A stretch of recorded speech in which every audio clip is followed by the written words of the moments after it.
एक सिंपल सी एनिमेशन से समझने की कोशिश करते हैं लेंथ कॉन्ट्रैक्शन को। जैसे वैसे मैं कोडर तो नहीं हूं, बट जितना भी मेरे को यहाँ पे मिला है कोड, मैंने उससे एक सिंपल सी एनिमेशन यहाँ पे दिखाने की कोशिश की है। जैसे फॉर एग्जांपल एक इसरो के द्वारा बनाई गई एक स्पेसशिप है, फॉर एग्जांपल वो मूव कर रही है, लेकिन मैं इसको थोड़ा जूम कर लेता हूं ताकि थोड़ी बड़ी दिखाई दे। अभी इसकी स्पीड काफी कम है as compare to speed of light, लेकिन जैसे जैसे मैं इसकी स्पीड बढ़ाऊंगा तो देखो क्या होगा। एक बार इसको ले आते हैं। अभी बिल्कुल स्पीड 0 है। जैसे जैसे मैं इसकी स्पीड बढ़ा रहा हूं देखो श्रिंक होती जा रही है, और एक समय आएगा बिल्कुल एक चपटी हो जाएगी। देखना, अभी देखना, बिल्कुल चपटी हो चुकी है, लेकिन उसी डायरेक्शन में जिस डायरेक्शन में चल रही है, एक्स डायरेक्शन में, वाई के डायरेक्शन में कुछ भी फर्क नहीं पड़ेगा। देखो एकदम चपटी हो गई है eight the speed of light, but बिल्कुल स्लो।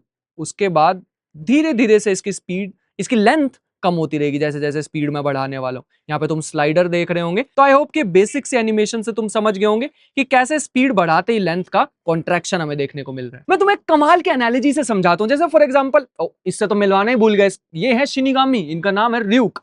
तो फॉर एग्जांपल जैसे ये है, अगर ये नॉर्मल स्पीड से चलना स्टार्ट करे तो तुम्हें ऐसा ही दिखाई देगा जैसा ये है, लेकिन अगर ये near the speed of light चलना स्टार्ट होगा तो इसकी जो लेंथ है वो थोड़ी सी कॉन्ट्रैक्ट कर जाने वाली। जितना स्पीड ऑफ लाइट के पास पास पहुंचते रहेंगे, ये तुम्हें, अगर मूविंग ऑब्जर्वर है, अगर तुम मूव कर रहे हो और ये खड़ा हुआ है, फॉर एग्जांपल तुम भाग गए, ऑपोजिट भी हो सकता है ना, रिलेटिव चीजें होती हैं। तुम्हें खुद को तो तुम रुके हुए दिखाई दोगे और ये मूव करता हुआ दिखाई देगा। चीजें बहुत ज्यादा मुश्किल हो रही है ना, रुको मैं समझाने की कोशिश करता हूं। मान लो पूरे के पूरे स्पेस में कुछ नहीं है, कुछ भी नहीं है, स्टार्स, प्लैनेट्स, गैलेक्सी, कुछ भी नहीं, सिर्फ और सिर्फ एम्प्टी स्पेस, नथिंग एल्स। उसके अंदर तुम कैसे बताओगे कि तुम चल रहे हो या रुके हुए हो? बता पाना इज नॉट पॉसिबल, क्योंकि तुम्हें अगर कभी भी चलना है तो तुम्हें किसी के रिलेटिव में बता पाओगे अपनी स्पीड को। एग्जैक्ट स्पीड बता पाना इज नॉट पॉसिबल। एब्सोल्यूट जैसी चीजें नहीं होती हैं। बाहर आ जाओ वो न्यूटन की दुनिया से। अब अगर मान लो यूनिवर्स में एक तुम हो और एक है ये शिनिगामी र्यूक, तुम दोनों हो।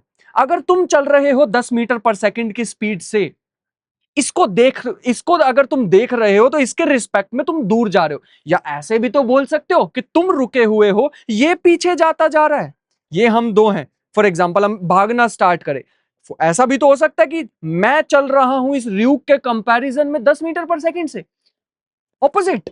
ऐसा भी हो सकता है कि मैं रुका हूं, र्यूक पीछे जा रहा है 10 मीटर पर सेकंड से। रिलेटिव चीज है, यही मैं बताने की कोशिश कर रहा हूं। तो अगर मान लो तुम रुके हुए हो और ये मूव कर रहा है, या ये रुका हुआ है, तुम मूव कर रहे हो near the speed of light, इसकी लेंथ या जो इसकी ये जो विड्थ है, ये पतली हो जाने वाली, कॉन्ट्रैक्ट हो जाने वाली है। And that is the mind blowing thing. देखो ये तो अब तुम समझ गए होंगे, हमारे यूनिवर्स में एक स्पीड लिमिट है, which is 3 into 10⁻⁸ speed of light. उससे तेज कुछ नहीं चल सकता। अगर एक ऐसा यूनिवर्स एग्जिस्ट करे, हाइपोथेटिकल यूनिवर्स, जिसमें स्पीड लिमिट हो 1000 मीटर पर सेकंड, या फिर लेटर से 100 मीटर पर सेकंड, तो मान लो अगर कोई ऐसी सुपर कार है और वो चल रही है, उसको रिलेटिविस्टिक इफेक्ट दिखाई देंगे। मतलब अगर कोई मान लो साइकिल पे चल रहा है तो वो थोड़ा सा हमें श्रिंक्ड दिखाई देगा एज कंपेयर टू अगर मैं किसी रेस्ट पे खड़े हुए पर्सन को देख रहा हूं। बहुत ही ज्यादा मजेदार बुक है, उसका नाम है मिस्टर टॉम्किन इन वंडरलैंड, ऐसी कुछ बुक का नाम है। But one of my favourite author, उनका नाम है जियोर्ज गैमो, बहुत अच्छी बुक्स लिखते हैं वो। उनकी एक बुक है, उसमें मैंने ऐसा कुछ पढ़ा था कि एक ऐसा यूनिवर्स जिसमें स्पीड लिमिट ही अलग हो तो क्या होगा, कैसी चीजें वर्क करेंगी, वो उसमें जरूर पढ़ना। मेरा बहुत स्ट्रांगली सजेशन है ये। इसका मतलब ऐसे यूनिवर्स में चलती हुई कार तुम्हें श्रिंक दिखाई देगी as compare to stationary car, रुकी हुई कार। लेकिन तुम्हें पक्का सोच के लग रहा होगा कि हमें तो दिखती नहीं ऐसी चीजें, हम आसपास देखते हैं, मुझे तो कुछ भी श्रिंक नहीं नजर आ रहा। जैसे फॉर एग्जांपल ये शिनिगामी है, सैंड क्लोक है, वैसे की वैसे ही दिख रही हैं, क्योंकि हमें रिलेटिविस्टिक इफेक्ट नहीं देखने को मिल रहे हैं ना। हमारी जो स्पीड्स होती हैं वो बहुत बहुत बहुत ज्यादा कम होती हैं as compare to speed of light. That is why ये जो रिलेटिविस्टिक इफेक्ट है, ये इलेक्ट्रॉन्स ऑब्जर्व कर सकते हैं, वहां पे चीजें बहुत ज्यादा फास्ट मूव कर सकती हैं। ब्लैक होल्स जैसी दुनिया में अगर तुम जाओगे, वहां रिलेटिविस्टिक इफेक्ट देखने को मिल सकते हैं, जहां पे चीजें एक्सट्रीम लेवल पे मूव करती हैं ब्लैक होल के अंदर फॉर एग्जांपल। सो अब बारी है एक मैथमेटिकल फॉर्मूला की। एक्चुअल में क्या होता है ये लेंथ कॉन्ट्रैक्शन, इसका फॉर्मूला क्या है? यूजुअली तुमने वीडियोस में देखा होगा, इस फॉर्मूला को छुपा लिया जाता है और सिर्फ थ्योरी फेंकी जाती है तुम्हारे सामने। हम ऐसा नहीं करेंगे, एक्चुअल मैथ दिखाएंगे, एक्चुअल रीजन बताएंगे तुम्हें।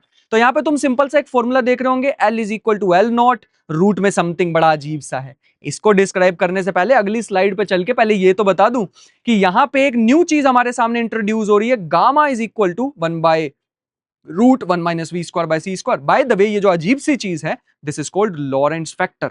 ये बड़ा इंपॉर्टेंट होता है हमारे पास। आया कहां से जरूर देखेंगे हम, इस वीडियो के एंड में थोड़ा सा हिंट दूंगा, और आने वाली वीडियो सीरीज में अब मैं इक्वेशंस ही एक्सप्लेन करने वाला हूं, तो उसमें डेप्थ में और भी जा रहे होंगे। बट वापिस आए तो ये इनवर्स ऑफ लॉरेंट्ज फैक्टर तुम्हें दिख रहा होगा, मतलब इसको मैं ऐसे भी लिख सकता था, this is equally valid.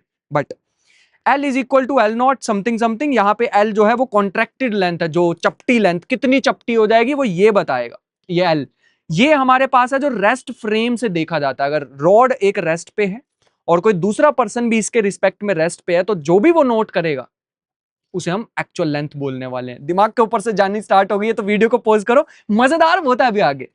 But यहां पे अगर हम देखें तो ये है हमारी वेलोसिटी और ये है स्पीड ऑफ लाइट। अब ऑब्वियस सी बात है, ये जो हमारे आसपास है, पीछे बाइक वाइक चल रही है, तुम्हें शायद अगर दिख रहा होगा, तो जितनी भी चीजें हैं वो बड़ी नॉर्मल सी स्पीड पे चलती हैं, स्पीड ऑफ लाइट से तो एक्सट्रीमली कम स्पीड पे। तो इसका मतलब है ये फैक्टर ऑलमोस्ट नेग्लिजिबल होता है। वन में से नेग्लिजिबल नंबर को सब्ट्रैक्ट करोगे तो वन ही बचेगा, तो हमें ये एक्चुअल लेंथ दिखाई देती है यूजुअली जो हमारे आसपास है। लेकिन अगर तुम near the speed of light move करना स्टार्ट कर गए, तुम्हारी speed for example 99.999% speed of light है, तो तुम्हें रिलेटिविस्टिक इफेक्ट देखने को मिलने वाले हैं। और ऐसा होगा कि चीजें जो है वो उसकी अगर इतनी लेंथ थी तो वो तुम्हें शायद इतनी ही दिखाई दे रही होंगी, जैसा मैंने अभी तुम्हें एनिमेशन में भी, सिमुलेशन में भी दिखाया। और इसको और भी ज्यादा कॉन्क्रीट बनाने के लिए तुम्हारे सामने पेश किया है ग्राफ। यहां पे तुम्हें दिख रहा होगा फ्रैक्शन ऑफ लेंथ लिखी हुई है, और यहां पे स्पीड की रेशोज लिखी हुई है, मतलब मेरी speed divide by speed of light. तो जैसे जैसे तुम अपनी स्पीड बढ़ाते जाओगे, पहले तो तुम्हें नॉर्मल ही लेंथ देखने को मिलने वाली है जितनी होती है एक्चुअल में।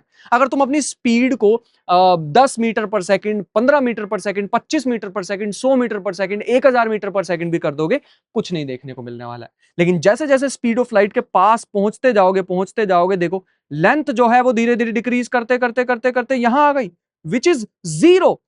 Eight the speed of light चीजें बिल्कुल श्रिंक हो जाएंगी। इसका मतलब अगर हाइपोथेटिकल सिचुएशन में तुम मूव करना स्टार्ट कर गए near the speed of light, और तुम्हारी एक दोस्त है वो भी near the speed of light move कर रही है, तो दोनों को, अगर दोनों एक दूसरे को देखोगे तो बिल्कुल चपटे हो चुके होंगे। क्या ये एक्चुअल में फिजिकल लेंथ श्रिंक होती है? यही तो मेन क्वेश्चन है, यही तो हमें जानना है। एक्चुअल में ऐसा नहीं होता। तुम स्पेस टाइम को स्लाइसिस की तरह समझ के देखो। ये एक स्लाइस है, ये मेरा हाथ एक स्लाइस है, ये दूसरी स्लाइस है, लेटर से तीसरी स्लाइस, ये इतने डिस्टेंस पे अभी ठीक लग रहा है, ये इतने डिस्टेंस पे। जब तुम मूव करना स्टार्ट होंगे ना, तुम्हारे लिए ये जो स्लाइसेस हैं, जैसे फॉर एग्जांपल ऐसे समझो कि मैं, कोई पर्सन है सामने और उसके स्क्रीनशॉट्स लेता जा रहा हूं, पिक्चर्स लेता जा रहा हूं, उस पिक्चर्स को मूव कराऊंगा, उसे ही तो वीडियो बोलते हैं। सुना ना हमने 24 फ्रेम्स पर सेकंड, मतलब फ्रेम चला रहे हैं जल्दी जल्दी, एक सेकंड में 24 फ्रेम चला रहे हैं, वैसे ही समझो। बस ऐसे समझो कि अगर तुम मूव करना स्टार्ट कर रहे हो तो तुम्हारे लिए ये जो फ्रेम्स होंगे स्पेस टाइम के, ये श्रिंक हो जाएंगे, पास पास आ जाएंगे तुम्हारे लिए।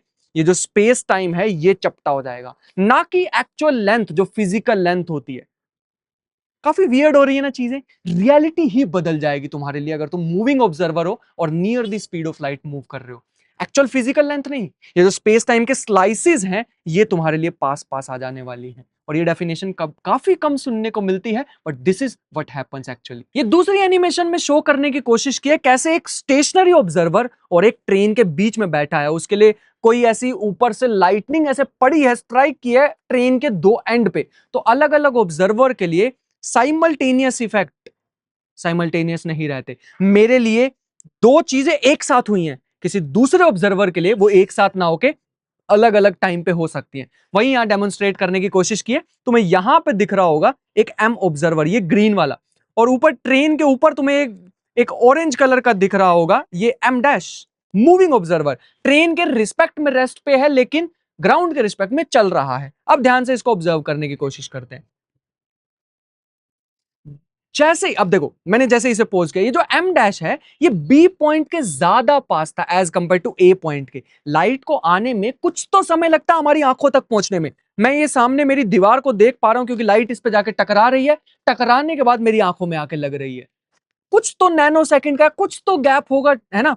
वैसा ही गैप यहां पे भी देखने को मिलता है। ये जो एम ऑब्जर्वर था, इसको ए और बी पॉइंट पे एक साथ दिखाई दी, तुम्हें भी एक साथ दिखाई होगी, क्योंकि हम ऑब्जर्वर हैं एट रेस्ट, रेस्ट पे बैठ के इसे देख रहे हैं। लेकिन एनिमेशन दोबारा प्ले करने की कोशिश करता हूं और ये एम डैश के रिस्पेक्ट में देखना क्या होगा।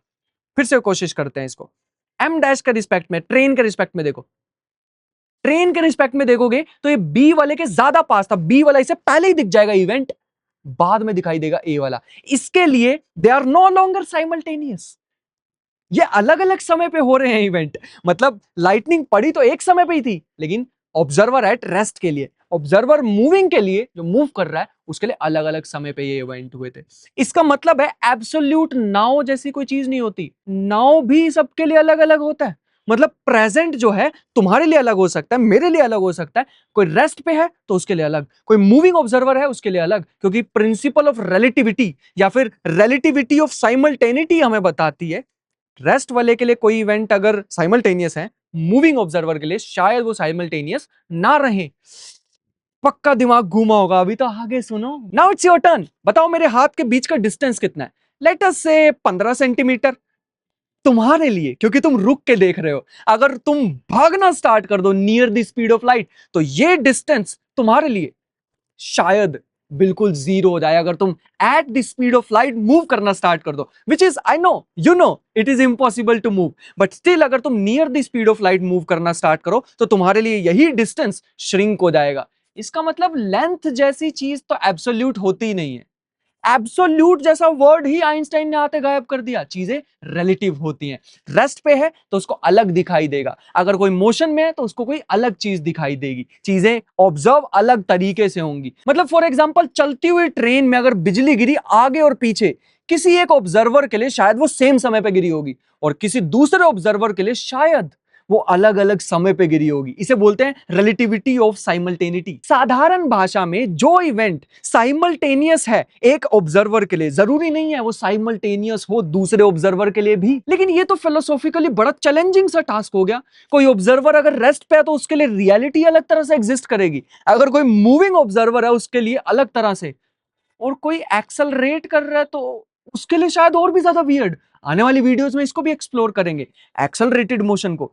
बट अभी जब स्पेस खुद ही एब्सोल्यूट नहीं रहा, अलग अलग ऑब्जर्वर के लिए अलग अलग तरह से बिहेव करने वाला है, तो रियलिटी तो और ज्यादा अजीब हो जाएगी। वेट, डोंट वरी, आइंस्टाइन ने भी यही कहा कि अब हमें न्यूटन के एब्सोल्यूट यूनिवर्स को छोड़ना होगा। न्यूटन ने बोला था दो ऑब्जेक्ट है उसके बीच में एग्जिस्ट करने वाला जो स्पेस होता है वो एब्सोल्यूट है, सबके लिए सेम नहीं है वो सबके लिए सेम। आइंस्टाइन ने बताया चीजें रिलेटिव होती है, टाइम, लेंथ और भी काफी सारी चीजें। कुछ चीजें हमें मिली जो कि इनवेरिएंट होती है। इनवेरिएंट का मतलब वो ऑब्जर्वर डिपेंडेंट नहीं होती। जैसे सबसे ज्यादा कमाल की चीज जहां से रिलेटिविटी का बर्थ हुआ, which is speed of light.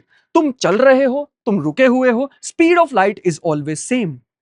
Einstein के पास दो चॉइसेस थी, एक कि मैक्सवेल सही है, मैक्सवेल ने कहा था कि speed of light is same for all the observer, और दूसरी जगह न्यूटन का पॉइंट ऑफ व्यू जिसमें रिलेटिव वेलोसिटी होती थी कि अगर तुम 10 की स्पीड से भाग रहे हो, इधर से 10 की स्पीड से कोई और भाग रहा है, वेल एक दूसरे को देखेंगे तो 20 की स्पीड दिखाई देगी। अगर मैं यहां से 10 की भाग रहा हूं, यहां से 10 की भाग रहा हूं, तो जीरो दिखाई देगी एक दूसरे के रिलेटिव। लेकिन स्पीड ऑफ लाइट, अगर लाइट रे एक यहां से चल रही है, एक लाइट रे यहां से चल रही है, मैक्सवेल की इक्वेशंस को कैलकुलेशन करके देखोगे, पता लगेगा आंसर फिर से स्पीड ऑफ लाइट ही आएगा। लेकिन अगर दो लाइट रे हैं, मैं इसके ऊपर बैठ गया, तुम इसके ऊपर बैठ गए, हम चलना स्टार्ट कर रहे हैं, लाइट के ऊपर बैठे हैं, 3 इंटू 10 की पावर 8, बिल्कुल चपटे हो रखे हैं, बट फिर भी अगर हम चल रहे हैं एक दूसरे को देखेंगे, speed will still be 3 into 10 की पावर 8, जीरो आना चाहिए था ना। यही से पॉइंट ऑफ व्यू चेंज हो गया कि चीजें शायद एब्सोल्यूट होती नहीं है, हमें इनवेरिएंट क्वांटिटीज ढूंढनी होती है फिजिक्स में। और फिजिक्स की पहली अचीवमेंट की आज मैंने बात की है फिजिक्स की दुनिया में, speed of light, that is invariant. दूसरा, स्पेस टाइम इंटरवल, आगे आने वाले लेक्चर में पूरा डेप्थ में समझाऊंगा। मतलब ऐसे समझ लो, जॉन व्हीलर है एक, मतलब उन्होंने ही ये टर्म सबसे पहले दी थी, ब्लैक होल और वॉर्म होल, ऐसी ऐसी टर्म वही अजीब सी दे के गए हैं। बट उन्होंने एक बार कहा था the most beautiful thing in physics is space time interval. ये स्पेस टाइम इंटरवल और ये जो दूसरी चीज है speed of light, they always remain same, observer independent होते हैं। ऐसी ही क्वांटिटीज हमें फिजिक्स में ढूंढनी होती हैं जो इनवेरिएंट हो, ऑब्जर्वर डिपेंडेंट ना हो। लेकिन पता कैसे लगेगा कि कौन सी क्वांटिटी इनवेरिएंट है, कौन सी वेरिएंट है, कौन सी ऑब्जर्वर डिपेंडेंट होती है? वो डिपेंड करती है चीजें लॉरेंट्ज ट्रांसफॉर्मेशन में। अरे कहीं जाने की जरूरत नहीं, इस वीडियो के एंड में देखो मसाला पूरा लेके आया हूं एडवांस स्टूडेंट्स के लिए भी। तुम्हारे लिए फिलॉसफी के दो क्वेश्चन। सबसे पहला, क्या अगर लेंथ ऑब्जर्वर डिपेंडेंट होती है तो लेंथ जैसी चीज एक्चुअल में एग्जिस्ट भी करती है, या वो एग्जिस्ट इसलिए करती है क्योंकि वहां पे ऑब्जर्वर है?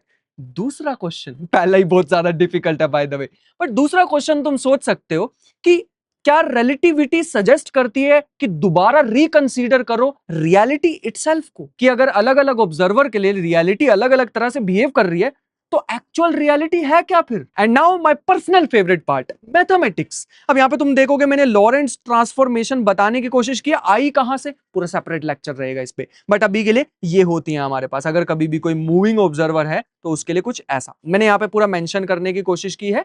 एस हमारे पास एक ऐसा फ्रेम ऑफ रेफरेंस है या फिर एक ऐसा ऑब्जर्वर है जो रुका हुआ आराम से बैठा आलसी कहीं का, और ये साथ में एस डैश है, मूविंग ऑब्जर्वर एक्स एक्सिस में मूव कर रहा है, तो वाई और जेड में कोई भी चेंज नहीं आएगा। एक्स में जो चेंज आएगा, जेड सॉरी जो टाइम में चेंज आएगा, वो चेंजेस मैंने यहां पे मेंशन किए हुए हैं। नेक्स्ट वीडियो जब हम रिलेटिविटी ऑफ साइमल्टेनिटी के डेप्थ में जाएंगे तो वहां इसकी मैथमेटिक्स लाने वाला हूं कि आया कहां से, बना कैसे। बहुत इजी सा है, अगर तुम 10वीं 11वीं 12वीं की मैथ पढ़ चुके हो तो बहुत इजीली हो जाएगा, वैसे उससे कम की ही चाहिए होती है। दिस इज द लॉरेंट्ज फैक्टर जो मैंने थोड़ी देर पहले भी डिस्कस किया था। कैसे इवेंट के कोऑर्डिनेट चेंज होते हैं मूविंग ऑब्जर्वर के लिए एज कंपेयर टू या relative to observer at rest. आगे बढ़ना चाहेंगे, और जैसे मैंने यहाँ पे लिख के भी दिखा, भी तुम्हें थोड़ी देर पहले भी मेंशन कराया था ना, ये ट्रांसफॉर्मेशन ऐसी है सच दैट इनके कंक्लूजन से हमें पता लगा ये जो स्पीड ऑफ लाइट है ये सभी इनर्शियल फ्रेम में सेम ही रहनी चाहिए। स्पीड ऑफ लाइट सबके लिए सेम, पूरे यूनिवर्स में सेम। और दूसरा, स्पेस टाइम इंटरवल, हमें ऐसी ही चीजें ढूंढनी होती हैं जो इनवेरिएंट हो, जो लॉरेंट्ज ट्रांसफॉर्मेशन लगाने के बाद भी सेम ही रहे। टाइम नहीं रहता, लेंथ नहीं रहती, बट ये दोनों चीजें रहती हैं। इसका मतलब जो लेंथ है वो श्रिंक हो सकती है, टाइम है, टाइम डायलेशन जैसी चीजें हो सकती हैं। तुम अगर मूव कर रहे हो तो तुम्हारे लिए टाइम किसी और तरीके से बिहेव करेगा, वही स्लाइसिस पास पास आ जाएंगी, और कोई अगर रेस्ट पे ऑब्जर्वर है तो उसके लिए अलग तरीके से बीतने वाला है समय, बट उसका कुछ combination, at that combination is length, मतलब जो हमारे पास जो कोऑर्डिनेट्स हैं और जो स्पीड ऑफ टाइम है, बड़ा खतरनाक सा वर्ड यूज कर रहा हूं बाय द वे मैं, स्पीड ऑफ टाइम है, उनका जो ये कॉम्बिनेशन है वो फिक्स्ड रहता है। लेंथ कम ज्यादा हो सकती है, टाइम कम ज्यादा हो सकता है, बट उनका ये जो कॉम्बिनेशन है it remains same in all inertial frames moving at constant speed. तो ये इनर्शियल का मतलब ये भी समझ सकते हो। बहुत सारे क्वेश्चन तुम्हारे दिमाग में आ रहे होंगे और वो बहुत अच्छी बात है, बिलीव मी, कमेंट बॉक्स भर दो। एंड अब बारी है एक्चुअल मैजिक को एक्सप्लेन करने की। चीजें कहां से आया लेंथ कॉन्ट्रैक्शन का फॉर्मूला, उसे देखते हैं। सिंपल से बिल्कुल कैलकुलेशन है। सबसे पहले हमें प्रॉपर लेंथ को डिफाइन करना होता है कि अगर मेरे पास ये एक रॉड है और यहां पे मेरे पास कोऑर्डिनेट 0 है, यहां पे कोऑर्डिनेट लेटर से L नॉट है, इसका डिफरेंस निकालूंगा तो मेरे पास L नॉट आएगा, that is the proper length. बस इतना ही। और हम यहां पे मान के चल रहे हैं कि जो रोड है वो रेस्ट पे रहने वाली है in S dash frame. S dash अगर मूव कर रहा होगा तो रोड भी उतनी ही स्पीड से मूव कर रही होगी, सच दैट उसके फ्रेम में रेस्ट पे रहे। ऐसा भी हो सकता है कि एस डैश खुद रुका हो तो रोड भी रुकी होगी, सच दैट उसके कंपैरिजन में रेस्ट में रहे। उस फ्रेम में जिसमें ये रोड रेस्ट पे है उसकी लेंथ आ चुकी है L नॉट। ऐसे अगर हम दूसरे फ्रेम में जाना चाहेंगे तो जिस फ्रेम के रिलेटिव रोड मूव कर रही है, तो मूविंग ऑब्जर्वर के लिए या मूविंग चीज के लिए हमें लॉरेंट्ज ट्रांसफॉर्मेशन का यूज करना होता है, जो अभी मैंने पीछे भी दिखाया था तुम्हें। x2 और x1 हमें कैलकुलेट करना है, तो यहाँ पे सिंपल सा है, मैंने यहाँ पे वैल्यूज वगैरह पुट की है। वीडियो को पॉज करके तुम आराम से इसको देख सकते हो। और अब आती है खूबसूरत सी चीज, अगर मैं रेस्ट पे हूं, मतलब मेरे रिस्पेक्ट में रोड मूव कर रही है, तो मेरे सामने दिख रही है मुझे रोड की लेंथ, उसके स्टार्टिंग पॉइंट और एंड पॉइंट एक साथ मेजर करना होगा। अगर मैं उसका फर्स्ट पॉइंट मेजर करूंगा टाइम t1 पे, दूसरा पॉइंट मेजर करूंगा टाइम t2 पे, तो भाई साहब सोच के देखो ना, t1 पे मैं मेजर करने की कोशिश करूंगा, जब तक मैं t2 पे जाऊंगा रोड तो आगे निकल चुकी होगी, क्योंकि रोड तो मेरे रिस्पेक्ट में चल रही है। फटने वाला ना दिमाग, बस थोड़ा सा रह गया, थोड़ा सा। इसका मतलब है मेरे रिस्पेक्ट में, मेरे फ्रेम में जिसमें वो रोड चल रही है, मुझे एक साथ मेजर करना होगा उसका इनिशियल और फाइनल पॉइंट, क्योंकि अगर मैं अलग अलग टाइम पे मेजर करूंगा रोड थोड़ी सी आगे निकल जाएगी और मैं गलत मेजरमेंट कर बैठूंगा। इसीलिए यहां पे तुम्हें दिख रहा होगा T1 is equal to T2। ये हम बैक वापिस इक्वेशंस में पुट करने की कोशिश करेंगे। ये आया है T2, ये आया T1। चीजों को थोड़ा सिंप्लीफाई करने की कोशिश करेंगे, हमें कंडीशन मिलेगी T dash is equal to this. वापिस अगर तुम इंसर्ट करोगे ये x2 में और सिंप्लीफिकेशन के बाद x2 x1 कैलकुलेट कर सकते हो। x2 x1 का डिफरेंस ही तो देखो, मेरे रिस्पेक्ट में मैंने मेजर किया सेम टाइम पे दोनों एंड पॉइंट्स को, स्टार्टिंग को और एंड को, और मैंने उनको माइनस करके देखा तो मुझे पता लगा मेरे पास जो लेंथ ऑब्जर्व्ड आई है which is L not by gamma, which is अगर इसका रेसिप्रोकल करेंगे लॉरेंट्ज फैक्टर का कुछ ऐसा सा हमें दिखाई दे रहा है। दैट इज द रिलेशन जो हमने स्टार्टिंग में भी देखा था। एक बार वीडियो को पॉज करने की जरूरत है और इसकी खूबसूरती को महसूस करने की कोशिश करो। इसका फाइनल कंक्लूजन ये है कि अगर मैं एक साथ मेजर कर लेता हूं इनिशियल और फाइनल पॉइंट को, तो मेरे मेजर किए हुए कोऑर्डिनेट्स मेरे रिस्पेक्ट में रोड बाय द वे चल रही थी, या रोड के रिस्पेक्ट में मैं पीछे की साइड जा रहा हूं। समझ पा रहे हो ना, रिलेटिव चीजें होती हैं। तो मैं अगर रोड को देखने की कोशिश करूंगा तो मेरे मेजर किए हुए कोऑर्डिनेट्स का जो डिफरेंस आएगा वो L नोट नहीं आ रहा था, वो उससे छोटा आ रहा था, क्योंकि हम दोनों मूव कर रहे हैं रिलेटिव टू ईच अदर। कौन दोनों? मैं और road. And that is the final result and that is the main magic और main mathematics behind length contraction. I hope तुम समझ गए हो कि ये कॉन्ट्रैक्शन फिजिकल ना होके ये एक्चुअल में स्पेस टाइम की जो स्लाइसेस हैं वही श्रिंक हो जाती हैं मूविंग ऑब्जर्वर के लिए। आई नो कि ये काफी ज्यादा ऐसे कॉन्सेप्ट आए होंगे जिनको एब्जॉर्ब करना काफी डिफिकल्ट रहा होगा तुम्हारे लिए, बट मजा भी उतना ही आया होगा। मिलते हैं नेक्स्ट वीडियो में जिसमें हम रिलेटिविटी ऑफ साइमल्टेनिटी और टाइम डायलेशन के बारे में बात करने वाले हैं, उसके पीछे की मैथमेटिक्स को भी अनलॉक करेंगे। बाकी अपने सजेशन जरूर देना कमेंट बॉक्स में, जो भी फीडबैक लगे जरूर बताना। बाकी मिलते हैं नेक्स्ट वीडियो में, तब तक के लिए बाय बाय। एक और न्यू इक्वेशन के साथ मिलने वाले हैं।